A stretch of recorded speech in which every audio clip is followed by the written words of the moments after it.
ঝিলের মনের কষ্টের কথা শুনে অবশেষে মুখ খুলল সাক্ষ্য। চৈতির সামনে বলেই দিল পরিষ্কার, ঝিল, আমি চৈতিকে নয়, আমি তোমাকে ভালোবাসি। তোমার কিছু হলে আমি যে বাঁচবো না। যে কথা শুনেই ভুল ভাঙল ঝিলের। হ্যাঁ বন্ধুরা, ভোলে বাবা পার করে গা ধারাবাহিকের আগামী পর্বগুলোতে আমরা এমনটাই দেখতে চলেছি। হঠাৎ করে আবারও ঝিল অসুস্থ হয়ে পড়েছে, যার কারণে হসপিটালে এসেছে চেক আপ করাতে। এদিকে হসপিটালে ঢুকতে না ঢুকতেই ডিভোর্স পেপার ধরিয়ে দিয়েছে ঝিলের হাতে চৈতি, যেটা দেখার পরে ঝিল আরো বেশি অসুস্থ হয়ে যায়। ঝিল কোনোভাবে যেন নিজেকে সামলাতেই পারছে না। এদিকে সাক্ষ্য ঝিলের চেক আপ করে বুঝতেই পারে না যে ঝিল কেন এত অসুস্থ হয়ে পড়ছে, যে ঝিলের শরীরটা ভালোর দিকে যাবে, কিন্তু সেই ঝিলের শরীরটা এত খারাপের দিকে যাচ্ছে বুঝতেই পারছে না। বুঝতে না পেরে যখনই ঝিলের কাছে জানতে চাই, ঝিল কোনো কথাই বলে না। ঝিল রাগ করে হসপিটাল থেকে বেরোতে গেলে হঠাৎ করে মাথা ঘুরে পড়ে যেতে চাই।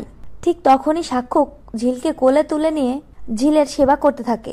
এদিকে তবুও ঝিল সেবা নিতে না চাইলে সাক্ষ্য ঝিলের উপর চিৎকার করে যে তুমি ভুলে যাচ্ছ তুমি কোথায় আছো, আর সব থেকে বড় কথা আমি তোমার হাজবেন্ড, তাই আমার কথা তোমাকে শুনতেই হবে।